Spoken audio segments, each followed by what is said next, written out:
All right.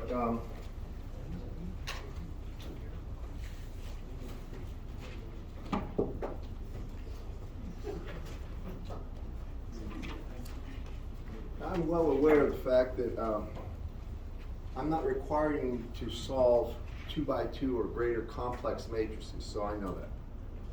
But the problems I assigned, you can use anything to solve just to get a little familiar with it. We're going to move into transforms. How many tried some of those? Anybody? One?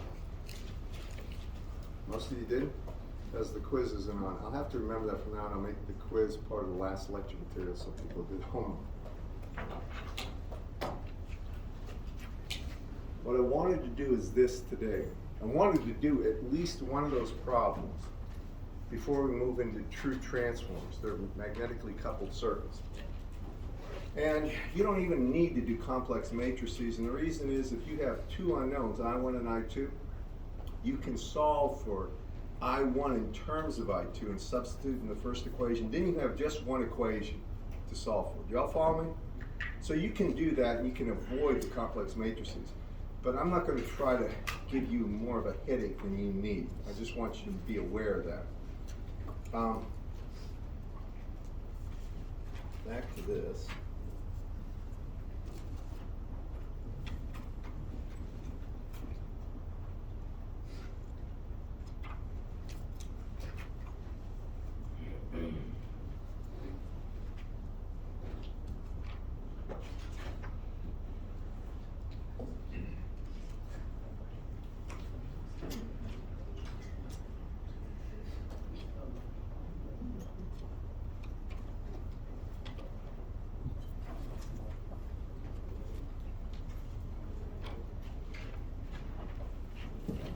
I'm going to do actually a drill exercise. It's not in the back of the book, but it exemplifies some of the things I'm trying to get you to make you understand how to do these, because you'll see that this stuff, it's necessary to be exposed to this before we go into transformers. And anyway, here's a circuit.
All right.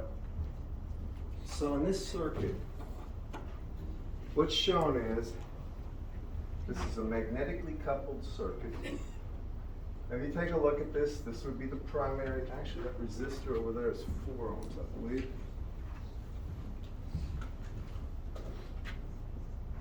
And here's the key things you need to solve this problem. I'm going to use hopefully a different colored marker. This is the primary. That's I1. This purple is denoting V1. Do y'all see that? Notice the positive terminal is where the dot is. Do y'all see that? Positive current enters the positive terminal in the primary there. Y'all with me? Now in the secondary, you notice the dot is not on top, but on the bottom. Real important. You gotta know where those dots are. Those are the reference points. That means the positive voltage for V2 is this. It's really measured plus to minus V2. Does everybody follow me? It's exactly inverted from the primary. With me? I2 enters the positive terminal down here. You all see that? Of the mutually coupled circuit.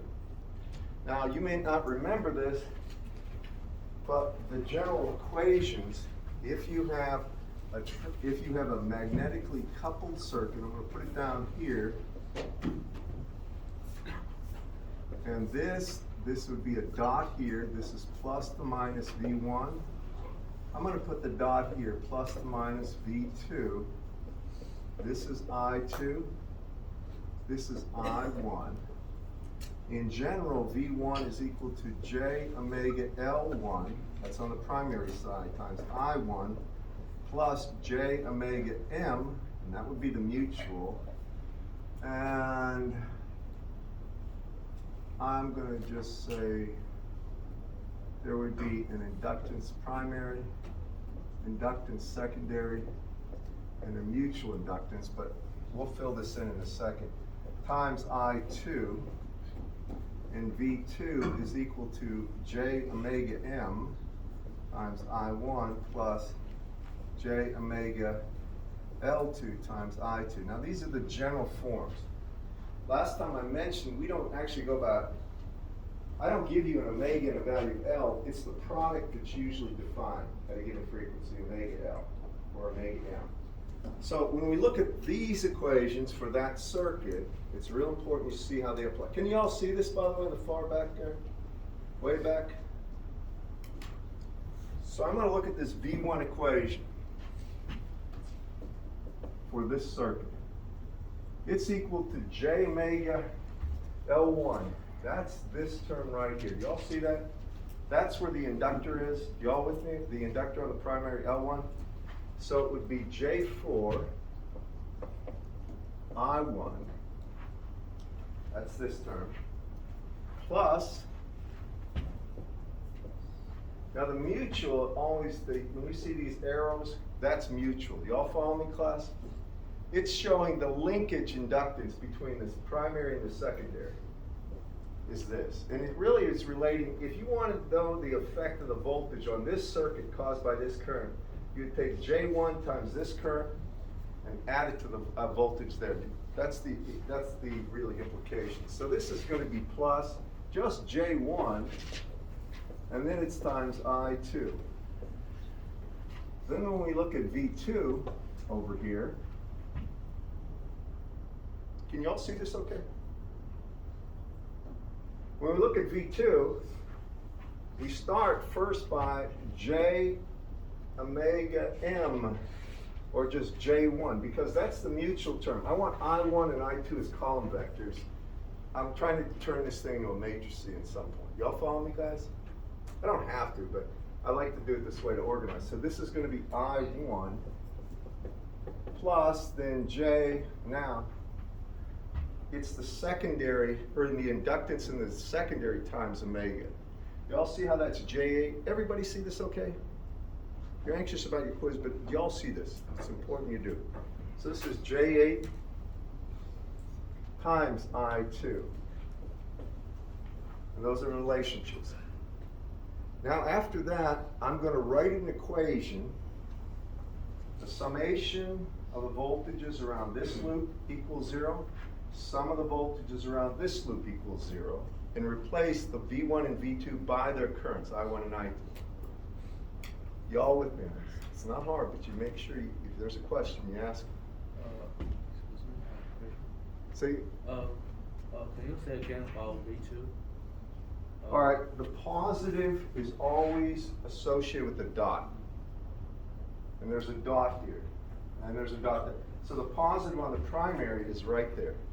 This is where V1 is. It has to do with, this is the symbol for a magnetically coupled circuit. Sometimes you'll see this, that's an iron core. It just means the type of material used in the construction of the transformer or the magnetically coupled circuit. But the real key thing is to know that that dot indicates the positive value of voltage. Okay? For this equation. So we have these two. Now I'm going to come over here and I'm going to sum the voltage drops around this circuit. Okay, everyone? Now, take note of the way I1's going. So the voltage drops on that, I'm going to start right here at this lower corner, will be -4 times I1. Y'all agree with that? Then it's going to be -24 at 0 degrees, or just -24, right? And then minus V1 equals 0. Everybody okay with what I've done? Right? Now I'm going to just do a little organizing. I know V1 has, in terms of these two, and I know 24 is a constant, so I'm going to take the 24 to the other side, all right? Just to, you can see I want the knowns on one side, unknowns on the other. So this would become 24 is equal to -4I1 minus V1, right? Y'all see I'm just manipulating this so I can easily make adjustments, right? Change things. Now I'm going to substitute in that V1 for this V1. Y'all see what I'm doing? Can you? In the far back, are you guys okay with this? All right. So now this is going to be -4I1 minus V1 right here.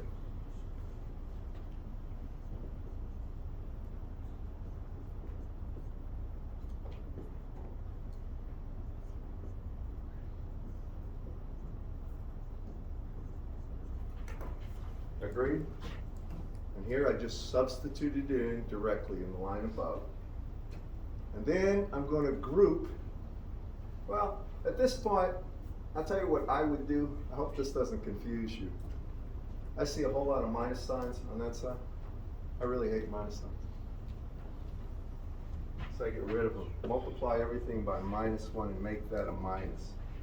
Admittedly, you might not like that, but I like getting rid of negative signs because you will find out as your eyes get weaker and weaker with age, those little jots sometimes escape you when you're going through equations. I circle mine all the time. If I can get rid of them, I do. Anyway, I have this equation, and now I get the coefficients of I1, and they're 4, right, plus J4 I1. And here it's plus J1 I2 equal -24. And I normally block that and call that equation number 1. This is just me. Everybody see what I've done? Now, let's go to the second loop right there. And for the second loop, what happens? I like to go in the direction of current. So if I start here, the plus is at the bottom, right? So it's minus V2. You all see that? Went from plus to the negative. So it's minus V2. Now I2 circulating this way. You all see how that's going to be minus 2I2? You with me with that one? And then, matter of fact, can't I do this? And let me just tell you what I'm up to. Can't I just say, well, these two are in series. I could take 2 minus J4 as a net impedance, right? And just take minus 2 minus J4 times I2. Couldn't I, class? So that'd save me a little work. So I can say -2, minus the coin, sorry, 2 minus J4 right there times I2 equals 0. Everybody okay with that much? Right? And what am I going to do next? Just because you've gotten to know me. Fill the negatives. Everybody see that there's sets of negatives we can get rid of, right? Multiply the whole thing by -1 and it becomes that, correct? And I'm just doing this for my sake. You don't have to do it. Now I substitute in what V2 is, right? And when I do that, what happens? I have J1 I1 plus J8 I2 plus 2 minus J4 I2 equals 0, correct? Just want to make sure you see every step that I've done, and you have no question about how I did it. It's just stuff, do you see it, or? Okay, I'm substituting, that's it. Nothing fancy. And after that, now I group terms, right? So I get my coefficients for I1, it's just J1. Then the coefficient for I2 is what? Well, it's 2 for sure, right? But you see how I have plus 8J, and I have minus 4J, so it's really plus J4, isn't it, class? Can you all see this? So it's plus J4 I2 equals 0. And this would be the second equation. I'm going to show you something here.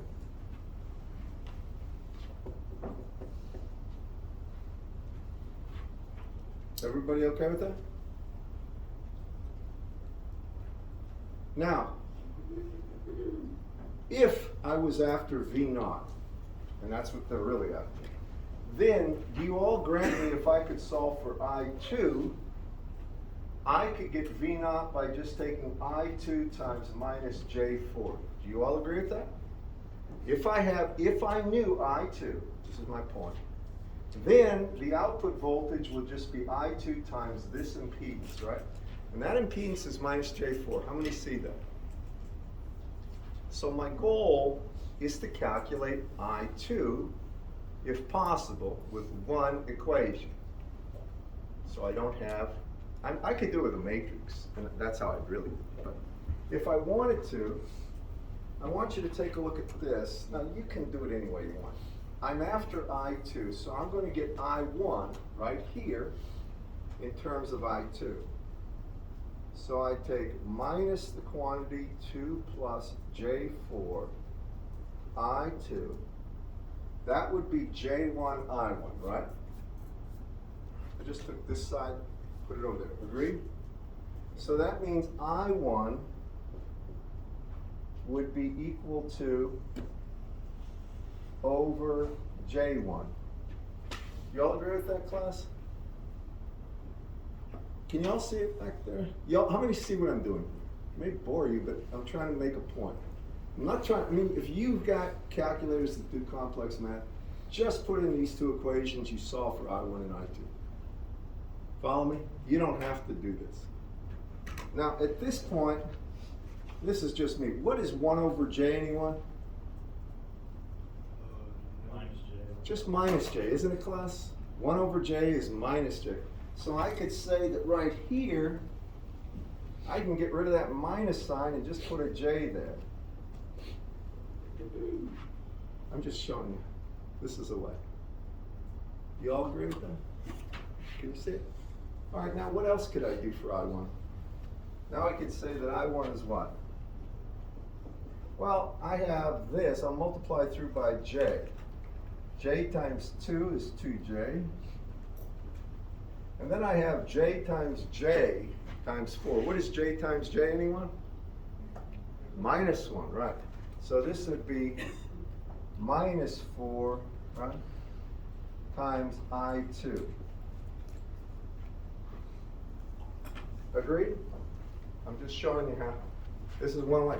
Now, I got that from equation 2, so if I take this and plug it in equation 1, then I get 4 plus J, 4, times I1, which is 2J minus 4 times I2. I'm plugging in I1 right here to this equation. Can you all see this, class? And I'm just expanding on it. Plus J1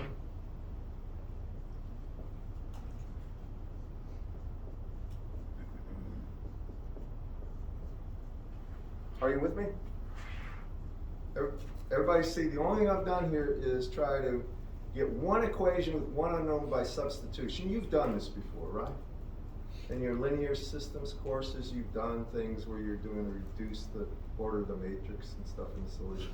So you get down to this point, and now what really happens is what? I got I2 times a whole bunch of stuff, don't I? And you can see I have to multiply this out. I'm just making mention of this. Do you all see this, class? But really, what would happen when we do this? We'd have I2 here. Now, this is up to you how you want to do it. I've got 4 times 2j right there is 8j, right? I'll go ahead and do it here, 8j. Then I have what? I'm going to take the first, then the outside. 4 times minus 4 is minus 16, right? Then the inside, right? And the inside would be j4 times j2, which is minus 8, isn't it, class? Y'all follow me? And then the last, j4 times minus 4 is going to be minus j16, right? So that's that, multiplying I2, and I have to add j1 to it.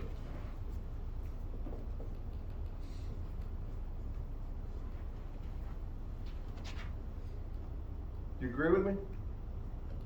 I'm just going through the rigor of doing the multiplication. With calculators, you probably have ways to punch in these things and do this in an instant. But so then, what is the final thing? I have I2 times the quantity. My real values are minus 24, aren't they? Correct? And then the imaginary is what? J1, I got J8 minus J16 is minus J8 plus J1 is J7 is equal to minus 24. And therefore you can get I2 right here. I'm just curious if somebody would do this for me. Isn't it minus J7? I'm sorry? Is it minus J7? You have positive 8, negative 16, negative 8. You know what? You are right. I'm sorry. This is 8j minus 16j is minus j7 plus j is minus j8, minus j8 minus j7. You're right. Whoever said that's right. Minus j7. My bad. So this would be minus 24 over minus 24 minus j7, and the negatives go away, so you got 24 over 24 plus j7. Can you give that to me in a magnitude and angle, anyone? I'm just showing you don't need to do a complex matrix to solve this. Y'all follow me? I just solve for one variable in terms of the other, and then solve for that variable. And what do you get for this? 24 over 20. Say again? We have 0.96 at an angle of negative 16.3. 0.96 at an angle of what? Negative 16.3.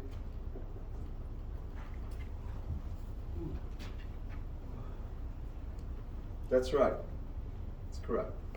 And if I wanted the output voltage, what would I do? I2 times negative J4. Does everybody see that, class? So that, in essence, is how you solve every one of these type of problems. Now, this one had one voltage source. If there was a second voltage source here, you would do the same exact thing by writing the, sum of the voltage drops around a closed loop equals 0. That's exactly what you do. And if you, I'm not trying to annoy you. I'm not going to ask you to solve a matrix equation. But be aware of this, okay? How it's done. If you didn't have a matrix calculator, you would solve for one unknowns in terms of the other, and then plug it back into the first equation. Anyway, that's sort of a thing that you get familiar with, and I'm going to give you problems related to this. But today, I'm going to start with transformers. Now, a couple of circuits, I'll give you some problems, and you got to appreciate one thing. These are sort of a stepping stone into transformers. I don't want to spend too much time on it, but you have to understand this, because there are a lot of systems that use what are called magnetically coupled circuits.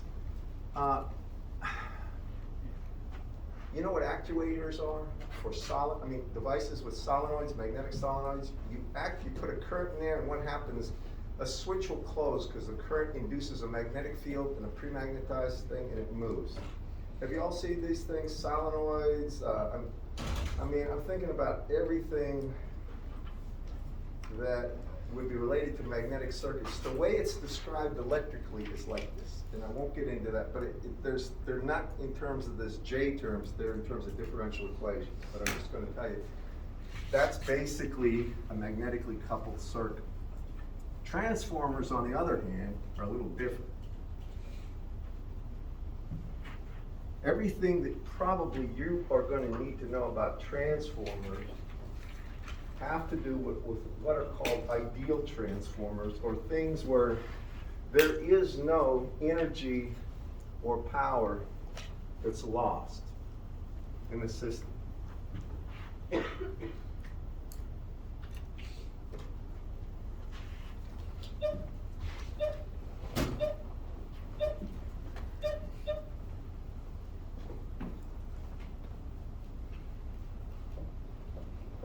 How many are going to the basketball game? Anybody? Nobody? Isn't there a game tonight? Next edition. Huh? Next. It's preseason. But it is tonight, right? Well, my other class was on talking about it, and their cell phones and everything are in, telling me. Are you gonna go? Go early if you're gonna go. I'm not gonna go. I'll go to the games if they play Tennessee or something, but.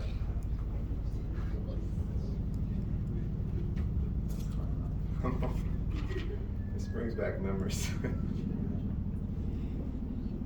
Okay. Now with transformers. We're talking about ideal transformers, so write this down.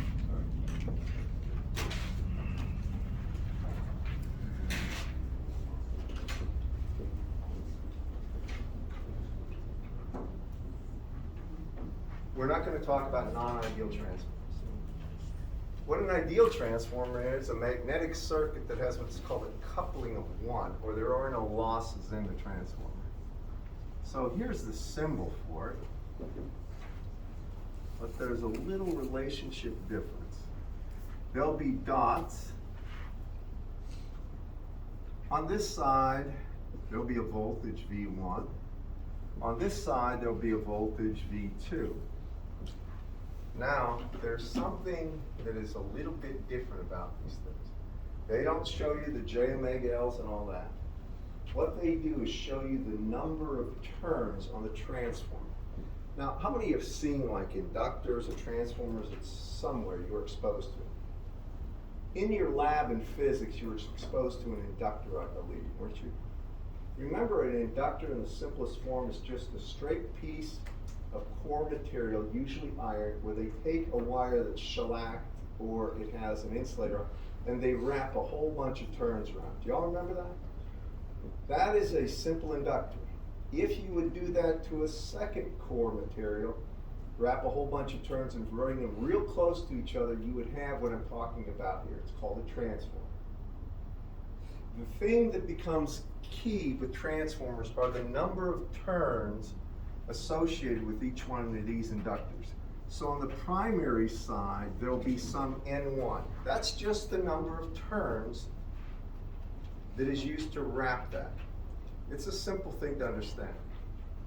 On the secondary here, there'll be a certain number of turns, N2.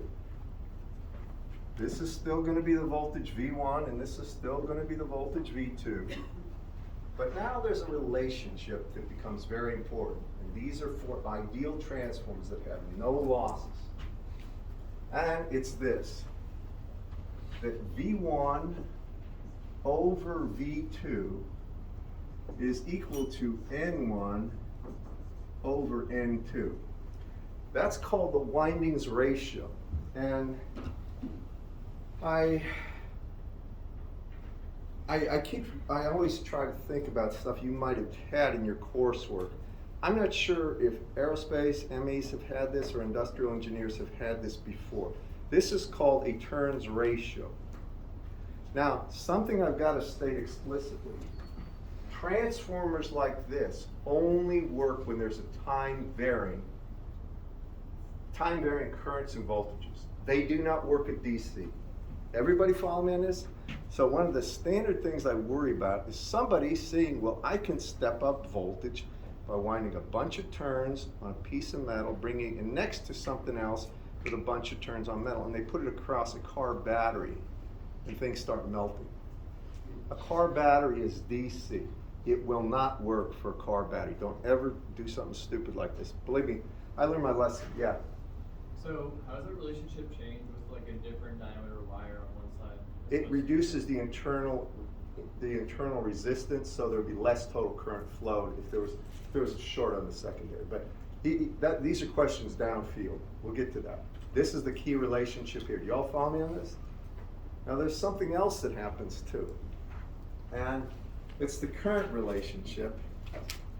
And I want to do this in a way. Here's the difference. Before, with the magnetically coupled circuit, this was called I1, right? And I had I2 going in here. But now, when we do with ideal transformers, we take I2 going out only because of one reason. It simplifies the next equation that I'm going to give you. This is actually the voltage equation. And then for current, it's I1 over I2 is equal to N2 over N1. It's inversely proportional. Now I'm going to just say one thing. I'm not going to spend a lot of time on this because you're probably anxious for your quiz. Whenever you think about an ideal transformer, there is no power lost in this system. So if you think about power on this side, complex power, V1, I1, I would take a look at this. Do you all agree that that would be complex power on the primary side? And actually, I could say I conjugate, to be frank about it. I can do it that way, I'm sorry. You all agree with this? Now, what is V1 in terms of V2? It's N1 over N2 times V2, and it's times I1 conjugate. But what is I1 in terms of I2? It's N2 over N1.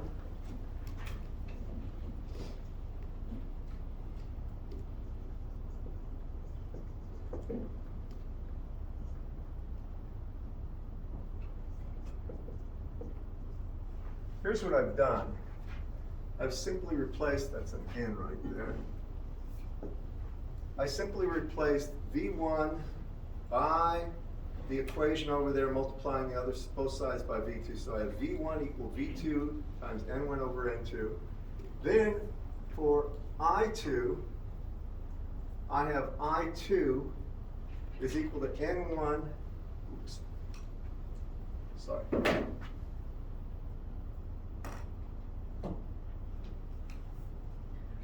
No, that's right, N2 over N1 I2 conjugate. The thing, my point is, this goes away. So you can see that V1 I1 conjugate is V2 I2 conjugate. The complex power in is the complex power out is my point. Y'all follow me on this, class? It's the only point I want to make. Then, after that, these are the voltage and current ratios. There's one last thing that I'm just going to tell you. Don't breathe a heavy sigh. It's okay. You can always get something. Well, I'll tell you what. I'll stop there and give you your quiz. I'm going to pick it up here, but I want to tell you one thing about this. I need you to do the problems I give you this weekend for Monday. Otherwise, it's going to be a very, very, things are going to come at you really fast. All right? It's not going to be too bad, so please don't.